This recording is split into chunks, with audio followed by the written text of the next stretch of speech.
Assalamualaikum, salam sejahtera ayah. Nah, di sini saya akan menjelaskan ulang ya Bunda ya, karena biasanya saya live streaming. Live streaming itu suaranya kurang jelas sih memang ya, karena sinyalnya jelek ya. Karena sinyalnya jelek, jadi sering terputus. Nah, di sini Bunda saya akan jelaskan gimana sih biar bisa ikut promil di Bu Ana. Nah, pertama-tama, nah kan ada video FYP ya Bunda ya. Video FYP itu nanti di foto profil saya ada alamat website Bunda ya, alamat website saya www.rumahsehatbuana.com. Nah, Bunda bisa masuk klik di situ ya. Klik di website itu, nanti scroll ke bawah Bunda. Scroll ke bawah, lalu nanti ada grup-grup ya, sesuai Bunda pilih mana grup yang terdekat dengan areanya Bunda. Misalkan nih Pekanbaru itu kan belum ada grupnya ya, yang belum ada grup yang saya pajang di website. Nah, itu nanti bisa masuk ke Medan dulu bisa ya, atau ke Padang juga bisa, begitu Bunda. Kemudian setelah masuk grup, nanti di situ Bunda tenang-tenang saja dulu di grup, karena memang di grup hanya untuk mengumpulkan peserta saja, tidak ada tips-tips apapun di grup ya, karena memang hanya untuk absensi atau pengumpulan peserta saja. Memang awalnya sepi Bunda, karena memang tidak ada percakapan di situ ya, kecuali kalau sudah saya buka jadwalnya. Nah, ini kan kami mau ada setelah Lebaran, kami akan membuka jadwal ke Surabaya ya. Pertama kami pulang dulu ke Bandar Lampung ya, Lebaran di Lampung. Kemudian kami ada rute cuman beberapa hari sih, cuman 3 hari di Palembang. Kemudian kami ke Surabaya. Setelah Surabaya nanti rutenya antara Bandung atau Semarang atau manapun ya. Nanti mana yang grupnya sudah siap untuk dikumpulkan. Begitu Bunda. Nah, setelah nanti kami buka percakapan, oh ayo Bunda, kita buka rute untuk Surabaya. Nah kan jadi nanti ada list ya, ada list ya awal-awalnya. Nanti akan kami tawarkan Bunda bahwa oh akan ada di bulan ini jadwal ke Surabaya. Setelah Lebaran ini akan ada jadwal ke Surabaya Bun. Ayo Bunda kirim data ya, kirim data ke admin. Datanya nanti akan ada di grup ya Bunda, kirim ke admin yang kami tunjuk nanti ya Bunda, ada di grup itu. Kemudian setelah terkumpul 30 peserta, baru nanti ada sistemasi untuk DP Bunda. Jadi setelah terkumpul 30 baru akan ada DP, karena memang kami butuh kepastian ya Bunda. Memang seperti itu di daerah manapun, Medan, Sulawesi, Kalimantan, semua provinsi itu pakai DP, tapi setelah terkumpul 30 dan setelah di grup itu kami arahkan untuk DP. Kalau belum kami arahkan jangan DP dulu, dan rekeningnya pun hanya rekening saya Bunda. Ini rekening saya ya.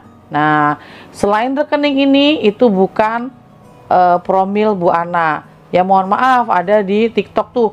Ah ini awas penipuan, hati-hati transfer. Betul sekali Bunda. Jangan asal transfer ya. Terima kasih buat yang sudah mengingatkan untuk jangan asal transfer ya. Kalau promil Bu Ana, nama saya hanya Isana Handayani ya Bunda ya. Rekening saya hanya Isana Handayani, dan kebetulan yang saya expose hanya yang BRI. Begitu ya Bunda. Nah, setelah sistem DP, setelah kami berikan jadwalnya ya, jadwal hari apa, Bunda A, B, C itu dapat jadwal, itu kemudian akan DP. Baru kemudian nanti akan ada kunjungan ke daerah tersebut sesuai tanggal yang ada di grup. Kemudian sesuai jadwalnya itu akan ada jeda ya, jeda sekitar 2 jam. Nah itu akan ada peserta lain, 2 jam lagi peserta lain. Nah itu jadi tidak ada antrian ya, tidak ada antrian yang memanjang gitu ya Bunda, karena penanganannya privat ya, secara privat, tidak rame-rame begitu Bunda. Jadi ketika Bunda datang nanti ya, nih misalkan nih kami sudah ke kotanya, itu nanti Bunda sudah jadwalnya nih, jadwalnya nanti menunggu di lobi ya, menunggu di lobi. Setelah di lobi kami akan susul kalau itu apartemen, karena harus pakai akses. Nah, kalau hotel bisa langsung naik ke atas juga bisa. Nanti sesuai arahan di grup ya Bunda. Nah, kemudian setelah jadwalnya, Bunda dan suaminya akan kami arahkan untuk masuki ruangan saya. Memasuki ruangan analisa ya. Di ruangan analisa, saya akan mewawancarai sedikit ya. Untuk mewawancarai tahapan awal, yaitu nama dan riwayat promil awalnya, kemudian sudah pernah atau belum ya. Kalau misalkan nih sudah pernah cek sperma tapi keluhannya adalah azospermia atau sperma kosong, tidak ditemukan sperma, itu berarti kemudian suaminya akan dipijat dahulu ya. Yang memijat adalah istrinya. Saya yang memantau, saya yang memandu. Jadi gerakannya, tekanannya itu juga saya yang mengawasi secara langsung. Setelah sekitar setengah jam pemijatan ya di bagian belakang pinggul ya, area reproduksi di belakang, kemudian area reproduksi bagian depan sudah dipijat. Kemudian langkah selanjutnya adalah si suami dan istri tersebut, pasangan tersebut itu saya tinggal untuk pengambilan sampel ya. Pengambilan sampelnya ada cara khusus yang tidak bisa saya sebutkan di sini ya Bunda. Jadi sebaiknya di saat tidak sedang halangan ya, gitu. Itu untuk proses pasien yang azospermia atau sperma kosong.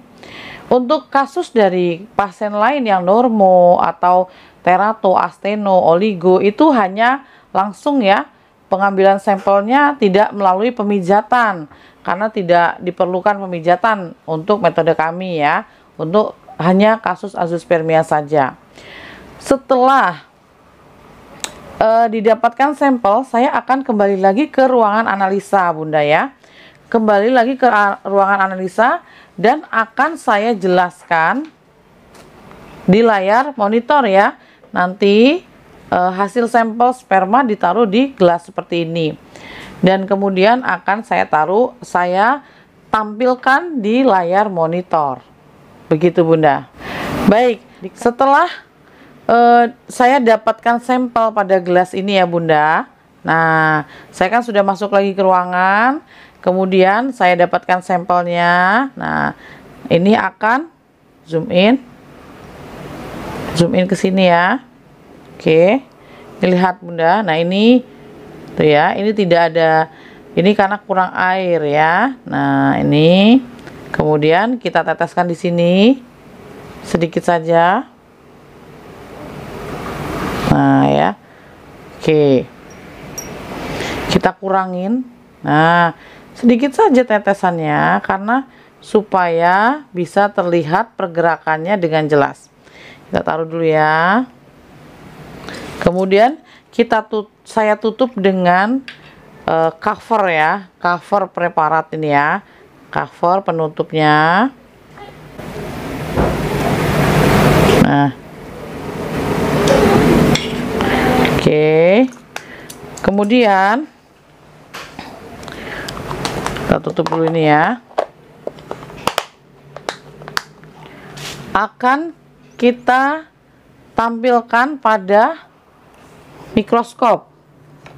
Nah ya, begini.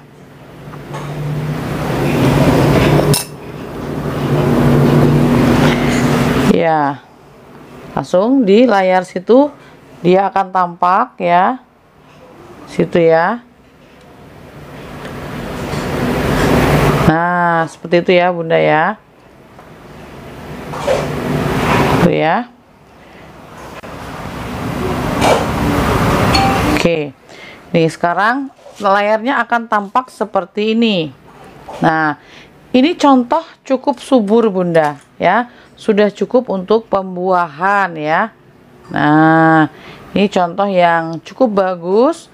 Kalau metode saya ini prediksi 1 bulan insya Allah hamil ya. Saya sebut dengan target 1 bulan. Ini memang ada beberapa yang mati, sudah mati ya. Kemudian, nah ini Bunda. Nah ini ada yang oleng ya jalannya ya. Nah, jalannya oleng begini. Nih ya. Nih, oleng juga. Ada juga masih yang lurus. Nih agak lurus nih ya, lumayan lurus. Nah ya. Kemudian ini terato ya. Terato atau bentuknya sudah rusak ya Bunda ya. Nah, ini yang lurus nih, yang bagus nih, yang normal ya. Ini normal. Kemudian lagi yang normal juga masih ada ya. Normal masih ada. Nah, itu ya. Begitu dari tampilan seperti ini Bunda, ya. Dari tampilan seperti ini itu akan saya jelaskan akan saya wawancarai dari mulai pekerjaannya si suami ngapain aja di tempat pekerjaan. Saya bisa menebak ya, biasanya saya bisa menebak. Nah, kemudian dari mulai vitamin C-nya cukup atau tidak, kemudian gerak fisiknya cukup atau tidak, itu langsung tampak di sini ya Bunda ya. Jadi nanti akan saya koreksi nih. Nah, karena ini oleng ya, karena dia oleng seperti ini nih ya. Nah, ini berarti ada kebiasaan yang harus diubah dari si suaminya ya. Nah, kebiasaan yang harus diubah dari si suami dan lain sebagainya ya. Di sini akan saya berikan PR ya. Saya tulis dari mulai riwayat haidnya, kemudian riwayat promilnya ya. Nah, kalau yang seperti tadi itu ya, seperti ini target 1 bulan insya Allah hamil ya. Jadi target adalah prediksi ya Bunda ya. Target adalah prediksi, tidak ada yang memastikan kehamilan karena kita bukan Tuhan ya Bunda. Nah, ini gaya saya ya, gaya saya dengan pakai sistem target. Dengan mengerjakan PR 1 bulan insya Allah nanti bisa hamil ya. Karena dengan melihat sperma ini ranking masuk dalam ranking 1 ya. Ini masuk kategori ranking 1. Nah, itu ya. Karena pergerakan fisik si prianya itu cukup banyak. Kemudian saya akan memberikan PR terkait dengan pantangan. Di sini nanti ada pantangannya ya Bunda. Bisa agak zoom sedikit aja. Ya, oke, sip, udah cukup. Nah, nggak kelihatan kan tulisannya? Oke, jadi di sini akan saya berikan pantangan buat si istri, kemudian pantangan si suami juga apa, kemudian kewajibannya apa ya di sini ya. Di sini ada menu-menu makanannya, porsi-porsinya juga akan berbeda dari satu pasien dengan pasien yang lain. Nah, kemudian di sebelahnya, buset, ngamuk kopi ya kan. Suara pelan-pelan. Baik, kemudian di bagian belakang ini akan ada jadwal untuk makan ya. Makan, ada menu makan ketika puasa, ada menu makan ketika tidak sedang berpuasa. Itu akan saya jelaskan, ini menu makanannya dan ini jam-jamnya ya. Jadi nanti berpuasa nanti tetap tidak ada hambatan ya. Saya akan bagi olahraganya seperti apa ya. Ada olahraga yang saya larang ya, yang saya larang, dan ada yang saya wajibkan. Begitu ya Bunda. Jadi tidak semua olahraga saya bolehkan, terutama untuk si istri ya. Nah, begitu. Kemudian saya akan, nah untuk kasus yang di luar azo ya, kalau azospermia saya lebih banyak memperlihatkan hasil di layar ya. Jadi akan ada 6 tetes ya, 6 tetes begini, bahkan kadang 8 tetes ya. Setelah dipijat dapat sampel. Kalau untuk kasus azospermia itu saya lebih banyak memperlihatkan layar mikroskop. Karena memang sulit sekali menemukannya. Jadi harus detail ya. Jadi saya akan detail sekali. Nah, di sini di zoom bisa. Di zoom ya. Jadi nanti per tetesnya Bunda. Nah, itu akan saya lihat cari ya. Per sentimeternya akan saya cari untuk kasus azospermia atau sperma kosong ya. Nah, begitu. Kemudian Nah, setelah cari sampai 6 tetes ya. Kalau ditemukan, nah kalau ditemukan 1 ekor saja, itu targetnya adalah 5 bulan pengobatan. Insya Allah hamil. Kalau mengikuti PR dengan benar ya. Tapi kalau tidak satu pun saya temukan atau 0 ya, belum ditemukan, itu saya belum bisa mentarget. Karena saya nunggu sampai ditemukan dahulu ya. Sampai ditemukan dahulu. Kemudian untuk kasus yang selain azoospermia, saya akan memberikan kalender untuk hubungan ya. Kapan harus hubungan ya. Kalau untuk kasus oligo itu akan saya jadwalkan untuk bekam rutin juga ya. Kasus oligo dan azoospermia itu akan kami ajarkan bekam mandiri di rumah dengan membeli alat sendiri. Nanti ada panduan tutorial dan panduan selanjutnya melalui WhatsApp dan Telegram. Begitu ya Bunda. Jadi ada kalender khusus di sini ya. Kemudian saya berikan juga titik bekamnya ya. Titik bekamnya sesuai dengan kasus masing-masing, berat badan ya, dan kemudian ada riwayat penyakit lainnya juga akan saya sesuaikan, gitu ya Bunda. Nah begitu, jadi nanti akan ada kurang lebihnya 3 kertas ini ya. Nah untuk kasus yang azoospermia, dia akan saya berikan video ya. Jadi saya penjelasan PR ada pada video karena langsung ada gambar-gambarnya pada video itu. Jadi nanti dikerjakan di rumah. Setelah dari ruangan analisa ya, target sudah saya tentukan, kemudian PR-PR sudah saya berikan. Itu nanti untuk kasus yang target 1-2 bulan itu langsung saya ajarkan gaya main ya. Di sini ya ada simulasinya atau reka adegan ya. Sedangkan kalau misalkan oligo atau azoospermia itu akan saya kirimkan video tutorial saja. Begitu Bunda ya. Nah setelah selesai semua, pasien itu akan memasuki ruangan bekam. Pria ditangani oleh pria, wanita ditangani oleh wanita. Begitu. Setelah selesai baru kemudian finishing ya, dengan larangan 4 jam tidak boleh mandi setelah bekam. Begitu Bunda. Setelah dari sini nanti akan ada grup kontrol. Nah dalam grup kontrol itu nanti lewat WhatsApp Japri juga boleh bertanya. Nanti saya akan jelaskan di grup kontrol supaya wawasannya bisa dipakai oleh semua peserta yang sudah pernah terapi. Begitu Bunda. Jadi ini bukan instan ya, bukan instan. Ini butuh perjuangan lagi. Ini adalah titik awal perjuangan ulang, bahwa nanti akan ada PR-PR ya,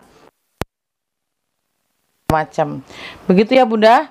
Demikian dulu penjelasannya, kurang lebihnya gambarannya seperti itu. Jadi Bunda langsung dalam 3 jam itu proses langsung selesai hari itu juga 3 jam ya. Selanjutnya nanti dilanjutkan tanya jawab melalui WhatsApp dan Bunda harus sabar menunggu karena yang chatting sama saya itu ada banyak sekali Bunda. Begitu ya Bunda. Jadi Bunda jangan nyuekin saya ya. Jadi ada yang nyuekin saya padahal saya tanya kabarnya. Kemudian ada yang sudah hamil tapi tidak ngabari padahal saya tidak minta apa-apa ya Bunda. Karena saya cuma minta kabar saja ya. Karena itu untuk menyemangati bunda-bunda yang lainnya dan juga untuk untuk pekerjaan saya supaya lebih lancar lagi ya. Untuk memotivasi saya juga supaya lebih lancar lagi. Jadi jangan pelit untuk mengabari ya Bunda. Akan saya doakan selalu, akan saya pantau selalu begitu. Jadi jangan putus asa juga ya. Harus sampai berhasil ya Bunda ya, karena bukan instan. Begitu Bunda ya. Demikian penjelasan tentang metode Promil Bu Ana. Terima kasih. Wassalamualaikum warahmatullahi wabarakatuh.